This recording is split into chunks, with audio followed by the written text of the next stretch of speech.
Il Consiglio dei Ministri ha approvato lo spostamento delle elezioni amministrative regionali, la finestra utile anche per il voto calabrese tra il 15 settembre e il 15 ottobre. Sale la preoccupazione in Calabria per l'aumento dei contagi. Oggi 226 e le vittime toccano quota 700. C'è il rischio della zona arancione. Sul fronte vaccini si procede a macchia di leopardo. Intanto Spirlì annuncia di voler chiudere le scuole. Genitori preoccupati per i contagi registrati negli istituti scolastici, ma i dirigenti invitano alla calma. Seguiamo scrupolosamente il protocollo. Dopo l'arresto di Piscitelli si respira un'aria pesante nell'ufficio scolastico di Cosenza. I sindacati sono preoccupati, senza guida rischiamo la paralisi. 9 persone arrestate dalla polizia nella piana di Gioia Tauro, tra loro ci sono datori di lavoro, caporali e faccendieri. L'accusa è sfruttamento del lavoro.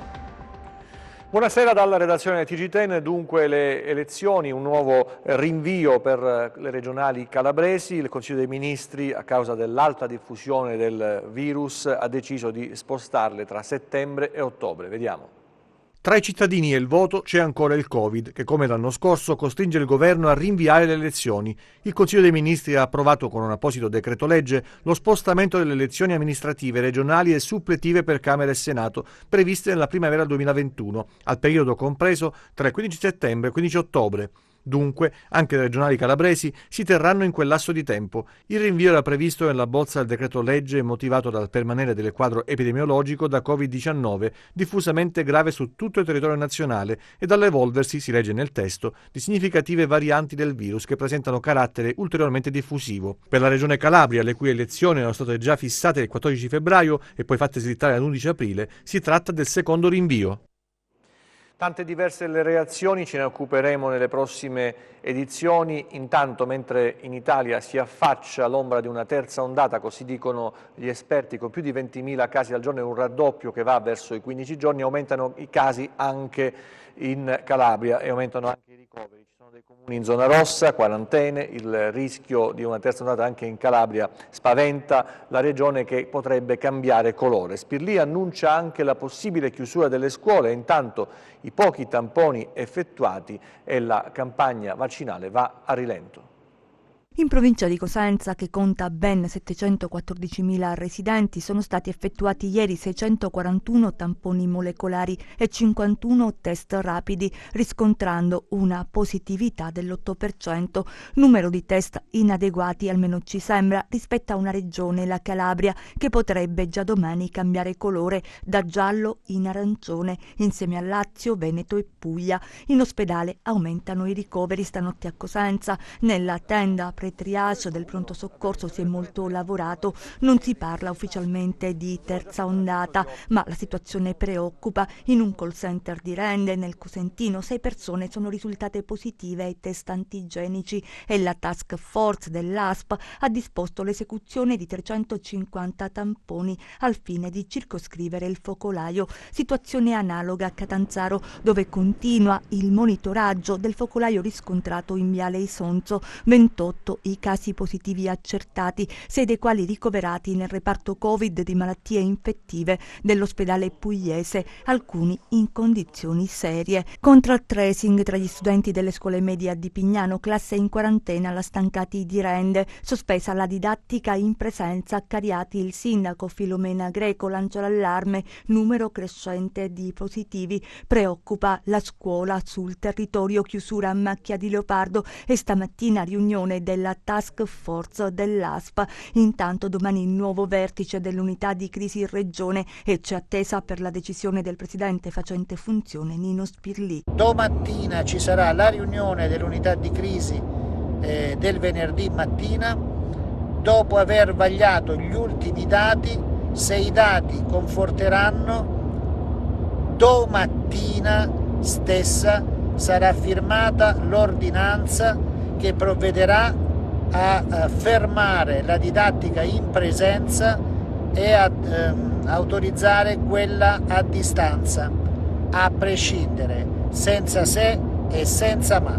La Fondazione GIMB certifica nell'ultima settimana una variazione dei nuovi casi maggiori del 20% rispetto alla settimana precedente nelle province di Catanzaro, Crotone e Reggio. Sul fronte vaccini la Calabria resta in coda con 112.464 vaccini somministrati a fronte di 193.580 dosi erogate, pari al 58,1%. Restano ben 80.000 dosi nei frigoriferi e in alcuni centri non è stata ancora avviata la vaccinazione degli over 80. La provincia più virtuosa è quella di Cosenza, dove sono state inoculate 3.600 fiale. Il ciclo di vaccini procede a rilento a Catanzaro e a Reggio. Purtroppo stiamo andando molto a rilento con le vaccinazioni. Non vengono coinvolti ancora pienamente i medici di medicina generale, che dovrebbero essere coinvolti. Ancora alle 13:30, secondo notizie che ho avuto, la piattaforma posta per le prenotazioni non è stata attivata e ci sono una serie di altre difficoltà. Quindi è importante che si faccia il tracciamento in primo luogo, un incremento forte del tracciamento, che si mantengano le distanze e che veramente si faccia una vaccinazione coinvolgendo praticamente tutte le forze, soprattutto i medici di medicina generale. Siamo già al 4 di marzo. Allora, perché avendo firmato il 19 febbraio un protocollo d'intesa tra i medici di medicina generale e il Dipartimento ancora non ha avuto dispiegamento il coinvolgimento dei medici di medicina generale? 19 febbraio, 4 marzo, quindi sono trascorsi quasi 2 settimane, sono trascorse. Questo è il punto fondamentale. Perché i sindaci sono disponibili, si sono mossi in alcune realtà a mettere a disposizione delle strutture, però se non metti in campo un vero e proprio esercito di vaccinatori, quali potrebbero essere i medici di medicina generale, tu hai questi risultati che sono dell'1,2% degli over 80 e contro il 2% della popolazione in generale. Capitolo scuole, c'è preoccupazione tra i genitori per la conferma della presenza di varianti nel contagio calabrese. Molte scuole della città di Cosenza, ad esempio, hanno registrato un'impennata di casi con intere classi in quarantena e istituti costretti alla sanificazione prevista in caso di contagio. La dirigente dell'Istituto Comprensivo Cosenza 3 di Venegroni, ai nostri microfoni, dice: stiamo seguendo i protocolli. Sentiamo. Le scuole in questa fase sono le più attenzionate, preoccupa la diffusione del virus, soprattutto con le varianti e la situazione in evoluzione di ora in ora. Attualmente la situazione dell'emergenza Covid sta in qualche modo lambendo esclusivamente la scuola secondaria di primo grado. La scuola secondaria di primo grado, compreso ieri sera alle 20:30, ho emanato un quarto dispositivo. Abbiamo in quarantena 4 classi. Queste 4 classi sono partite più che altro non con una quarantena immediata, ma in accordo con il DDP, con il Dipartimento di Prevenzione Territoriale, con una procedura di contact tracing, ovvero un tracciamento dei contatti, cioè il soggetto unico positivo della classe che assolutamente bisogna controllare i contatti. Questi contatti sono relativi a 48 ore precedenti. 4 dunque le classi in quarantena presso l'Istituto Comprensivo Cosenza Terzo di Via Negroni. Una di queste ha effettuato anche i tamponi molecolari presso l'USCA e si è in attesa degli esiti, ma in questi casi la scuola ha previsto DAD o DID. Una classe è già andata il 2 marzo presso l'USCA, una classe con i docenti che erano presenti quel giorno relativo alle 48 ore prima precedenti, perché poi gli alunni quasi sempre per i sintomi si assentano, quindi di conseguenza si fa una ricerca a ritroso per il feedback relativo alla positività. E noi stiamo sistemando, anche grazie alle delibere degli organi collegiali abbiamo la didattica digitale integrata che già interviene sia per le quarantene, ovviamente, e sia per i soggetti fragili. Abbiamo escogitato anche quest'altra tipo di didattica, una didattica digitale al contrario, cioè il docente che sta praticamente bene ma è bloccato, è in isolamento fiduciario a casa, sta erogando la sua lezione piacevolmente tramite la LIM, la lavagna interattiva. L'appello la dirigente lo rivolge alle famiglie e dice: restiamo uniti.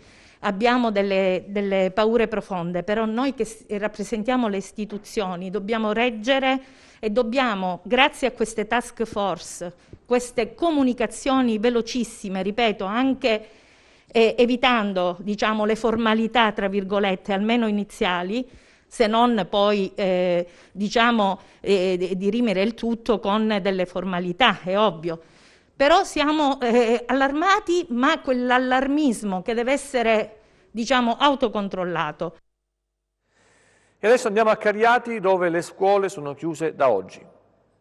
Le attività didattiche nel territorio comunale di Cariati si svolgeranno esclusivamente con modalità a distanza da giovedì 4 marzo e fino a nuove disposizioni, e quanto contenuto nell'ordinanza contingibile e urgente di sospensione delle attività scolastiche in presenza, firmata dal sindaco Filomena Greco e motivata per precauzione e tutela della salute pubblica alla luce del preoccupante numero crescente di casi positivi e di quarantene nel territorio comunale. Abbiamo avuto un aumento massiccio dei contatti nell'ultima settimana, che ha visto anche la chiusura di 3 classi nelle scuole medie, e poi c'è stato un altro contagio anche nelle scuole superiori.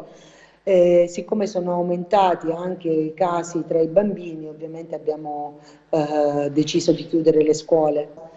Nelle scuole diciamo elementari e medie il problema non è per i bambini, cioè dovremmo essere noi adulti, quindi insegnanti piuttosto che genitori, a stare attenti, perché le scuole sono molto controllate, quindi all'interno degli istituti non c'è, secondo me è molto minima la possibilità di contagio. Il problema invece è fuori, quindi bisognerebbe che appunto si ritornasse, non dico un lockdown, ma quasi. Siamo alla sintesi del bollettino regionale, ci sono numeri importanti purtroppo che fanno molto dispiacere, come il raggiungimento di quota 700 per quanto riguarda i decessi all'inizio della pandemia in Calabria. Oggi sono state 3 le vittime, sono 226 i casi positivi, molti in provincia di Cosenza, dove rispetto ai tamponi effettuati siamo all'incirca una percentuale del 10%, vediamo. In Calabria ad oggi sono stati sottoposti a test 559.627 soggetti, più 2.664 rispetto a ieri. Le persone risultate positive al coronavirus sono 38.589, più 226 rispetto a ieri. I casi confermati sono così suddivisi: Cosenza 93, Catanzaro 28, Crotone 27, Vibo Valentia 19, Reggio Calabria 59, da altra regione sottoestero 0. I ricoveri sul territorio regionale ad oggi sono 202 nei reparti di malattie infettive e 21 nelle terapie intensive. 3 vittime nelle ultime 24 ore, 700 in totale dall'inizio della pandemia.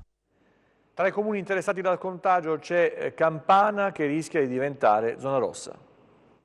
Campana verso la zona rossa, preoccupa infatti la situazione dei contagi nel comune del Cosentino. 29 casi di positività, di cui gli ultimi 8 riscontrati tra l'altro ieri e ieri, tra cui 2 dipendenti comunali, uno dei quali era comunque in ferie da 15 giorni e l'altro che era nel pieno delle sue attività lavorative, per cui ieri abbiamo dovuto procedere alla chiusura degli uffici comunali con relativa sanificazione, che abbiamo effettuato nella stessa giornata di ieri. Il punto essenziale per cui ho inteso contattare il presidente Spirlì per valutare la possibilità di chiedere la zona rossa è che c'è in questa nuova ondata degli ultimi 8 casi un'elevata contagiosità del virus. Quindi dal mio punto di vista è necessario valutare anche eventuali ipotesi di varianti.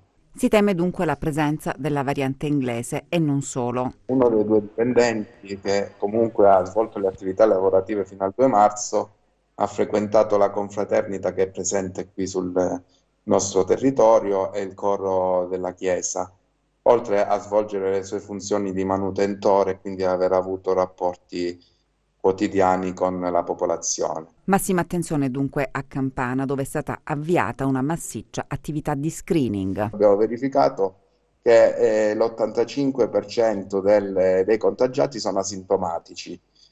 Questo in condizioni normali non dovrebbe creare problemi, ma siccome la popolazione di Campana è una popolazione anziana, infatti oltre il 30% è ultra sessantenne e su 1650 abitanti ne abbiamo 250 ultra ottantenni, allora è necessario cercare di ridurre al minimo le possibilità di proliferarsi del contagio.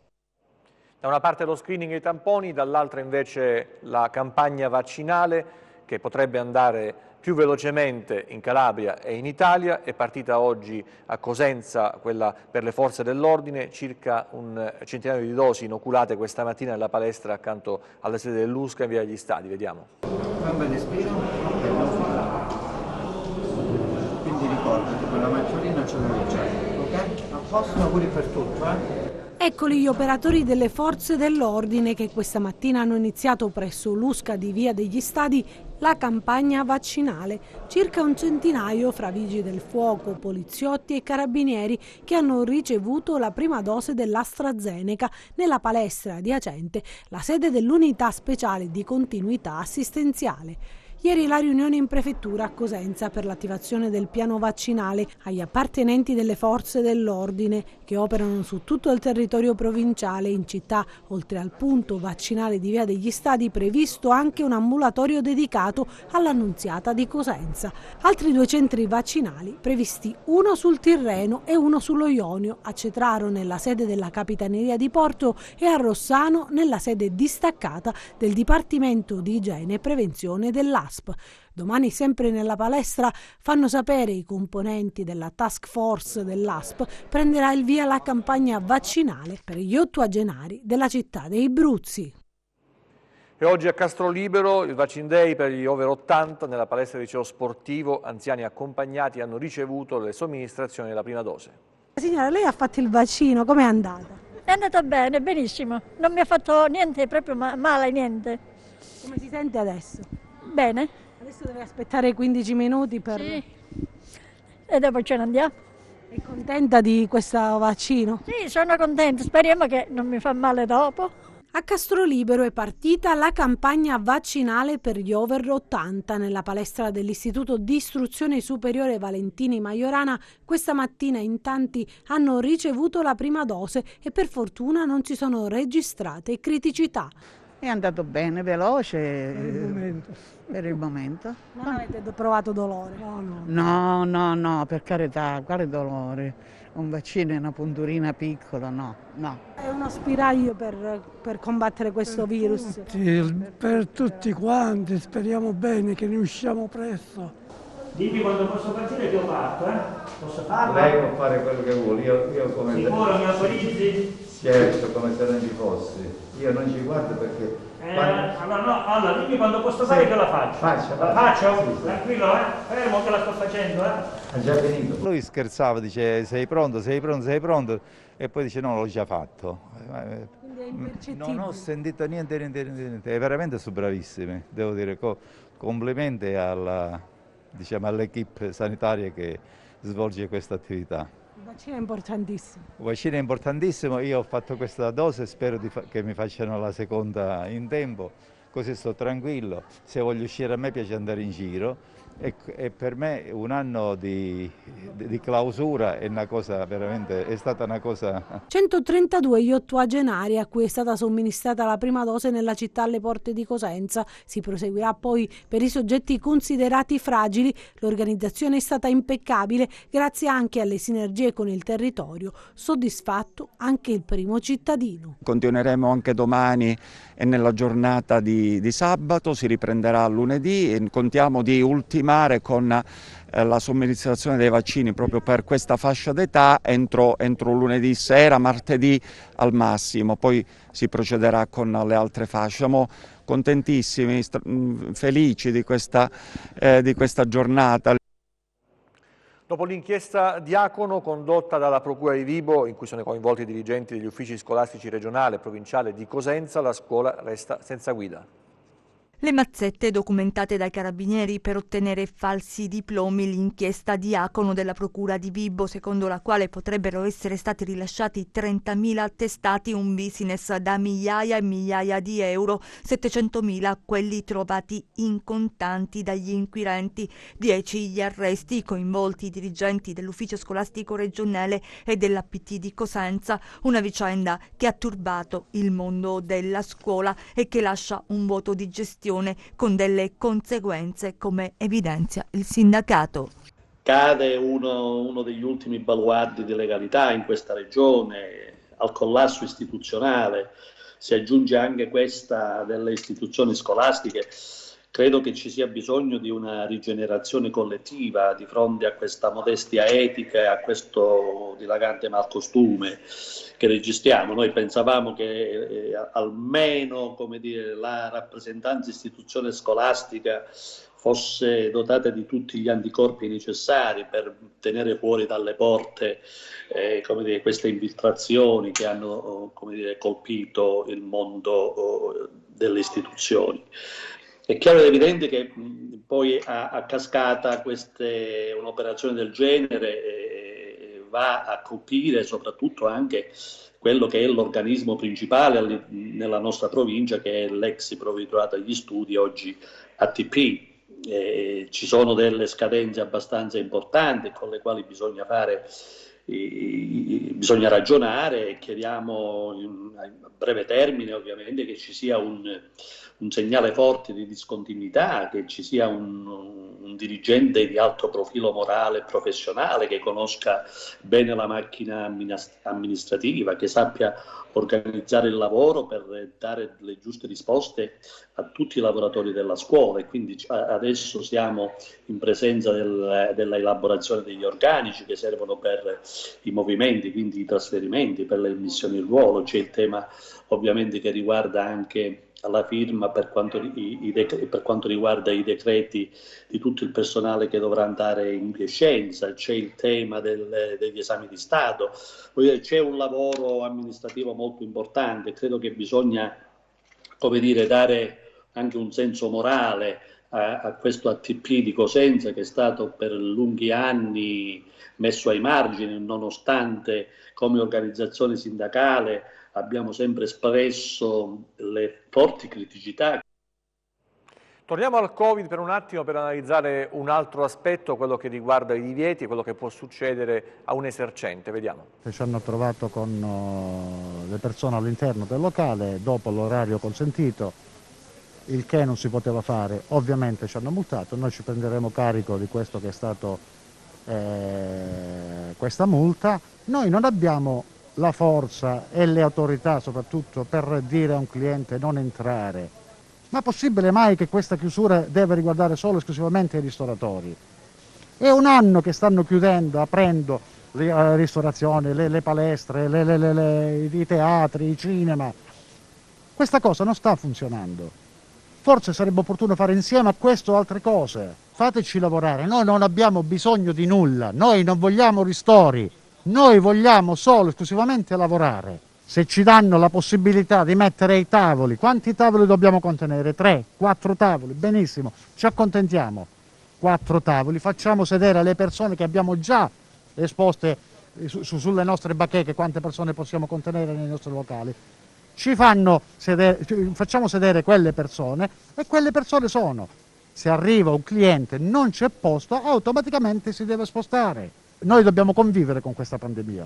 Come convivono gli impiegati negli uffici, giustamente, che fanno il loro lavoro, dobbiamo lavorare tutti, perché noi non possiamo andare avanti più così.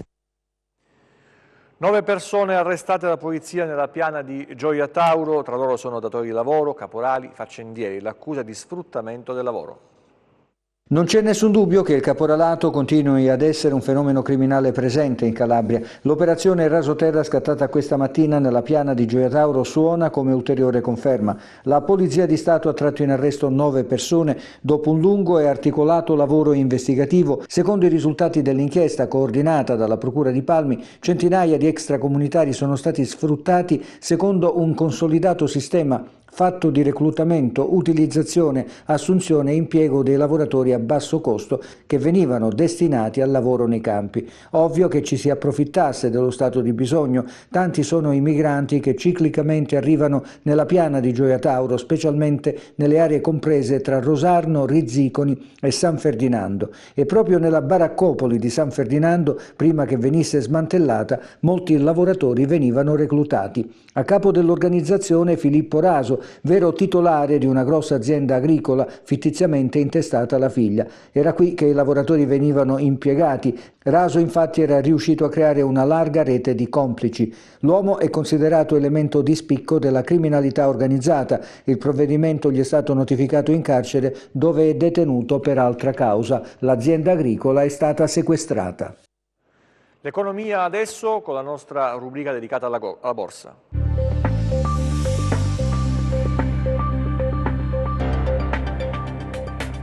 Altra chiusura in ordine sparso per gli eurolistini, con Wall Street poco mossa in attesa di un intervento del presidente della Fed. A breve l'attenzione si sposterà infatti sul discorso di Powell dal summit del Wall Street Journal. Gli operatori sperano che fornisca nuove rassicurazioni sul mantenimento di una politica monetaria accomodante anche al termine della pandemia, smorzando i timori legati all'inflazione e alla nuova impennata dei tassi che ieri ha riavvicinato il rendimento del T-bond all'1,5%. Dall'agenda macroeconomica sono poi giunti i numeri sulle nuove richieste settimanali di sussidi di disoccupazione, in linea con le attese a 745.000 unità. Si attendono invece sviluppi dal Senato USA sul piano di aiuti da 1.900 miliardi di dollari che dovrebbe contribuire a ridare slancio all'economia statunitense.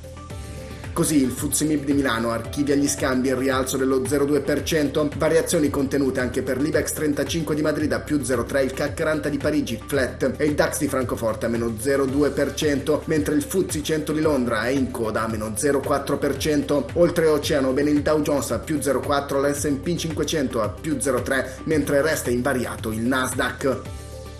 Sul Forex l'euro-dollaro arretra a 1,204, mentre il dollaro-yen risale a 107,6. In forte rialzo le quotazioni del greggio, con il Brent a più 4,9% a 67,2 dollari e il VTI a più 4,8% a 64,2 dollari, dopo che l'OPEC+ ha deciso a sorpresa di mantenere invariati i livelli di produzione, segnalando la possibilità di un'ulteriore riduzione dell'offerta nei prossimi mesi. Nel frattempo sull'obbligazionario il BTP Bund resta poco mosso a 105 punti base, con il rendimento del decennale italiano allo 0,74%.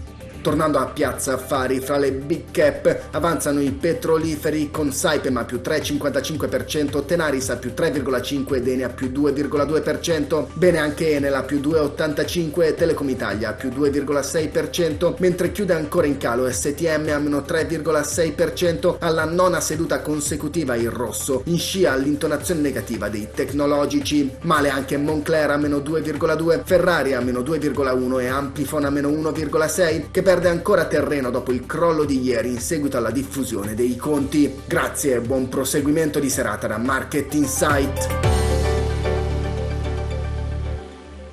Prima del meteo una notizia che riguarda i vaccini, perché domani inizieranno le operazioni di vaccinazione anti-Covid per gli over 80 nel territorio di competenza dell'ASP di Crotone. Lo ha comunicato il commissario straordinario Domenico Sperlì all'Assemblea dei Sindaci che si è riunita nel comune di Crotone.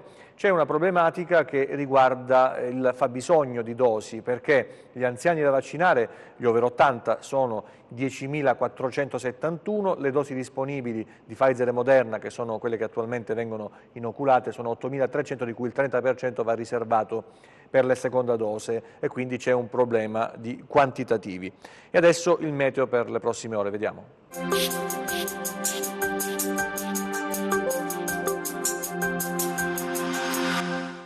L'alta pressione che ha dominato l'Europa per diversi giorni sta gradualmente ritirandosi, lasciando spazio a un tempo variabile ma ancora quasi del tutto asciutto. Domani cielo parzialmente nuvoloso su tutta la regione con possibilità anche di qualche isolato debole piovasco sulla Calabria centrale e meridionale. Temperature stazionarie. Domani venti che sullo Ionio soffieranno ancora in prevalenza dai quadranti meridionali, localmente moderati, sebbene disturbati da brezze locali. Altrove la ventilazione invece sarà debole di direzione variabile. In conseguenza di ciò il Mar Ionio si presenterà tra poco mosso e mosso, mentre il Tirreno tra quasi calmo e poco mosso. Per ulteriori approfondimenti vi rimando al sito www.meteoincalabria.com e alla nostra pagina Facebook Meteo in Calabria. TG che finisce qui, ci vediamo nelle prossime edizioni, grazie per la vostra attenzione, arrivederci e ancora una buona serata.